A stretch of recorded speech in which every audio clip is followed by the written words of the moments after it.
Welcome back to the channel. Glad to have you here. I'm going to show you how we create this small flower bed with a pansy border and tomato seedlings, combining color, pollinator attraction, and practical companion planting all in one space. If you've ever wanted a vegetable patch that also looks like a mini flower garden, this video is to you. Stay until the end because I'll share my exact fertilizing mix and a tip that keeps tomatoes pest-free all season long. I used to keep my flowers and vegetables separate, flowers for beauty, veggies for food, but once I started mixing them, everything started to change. Flowers like pansies, they attract pollinators. We're talking about bees, hoverflies, and ladybugs.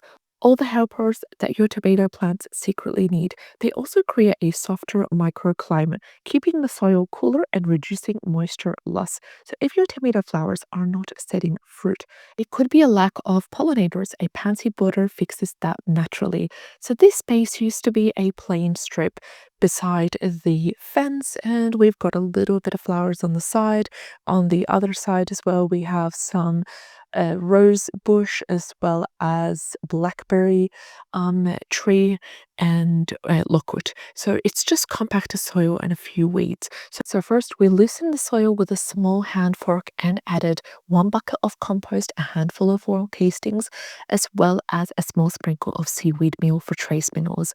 Then we rake it level, leaving a narrow border about 20 to 25 centimeters wide for the pansies and a center area for the tomatoes. Tomatoes prefer rich, well-draining soil, but pansies on the other side, if they prefer that the soil is slightly cooler, and the compost layer balances both perfectly. Started with the border. Pansies make the perfect edging flower. They're compact, they're cheerful, and they're long blooming. We space them about 15 centimeters apart, alternating colors for a rainbow effect, and as they grow, they'll form a natural living fence that keeps the soil shaded and helps to prevent weed growth.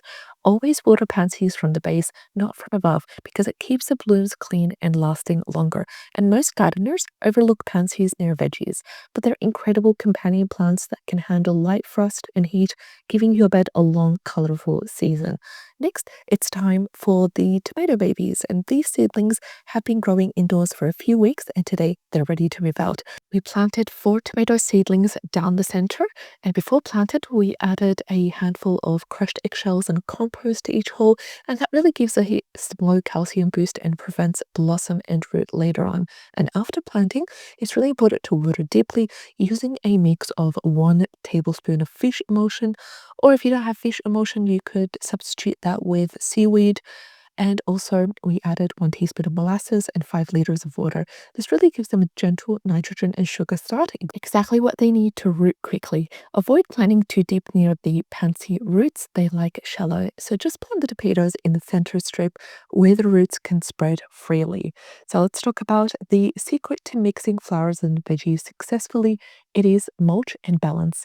So we covered the entire bed with a thin layer of straw mixed with compost. Later on, what that does is it locks in the moisture, it keeps the pansy roots cool, and it prevents the tomato soil from splashing during watering. This is really important because it's going to help later on to avoid fungal issues. Then we give everything a final drink of seaweed solution for stress recovery. Within 2 weeks, you'll see the pansies spreading beautifully while the tomatoes grow taller and stronger in the middle. They do need a little bit of support, which we'll be providing for them in the next couple of days, and it will look stunning and it's functional as well.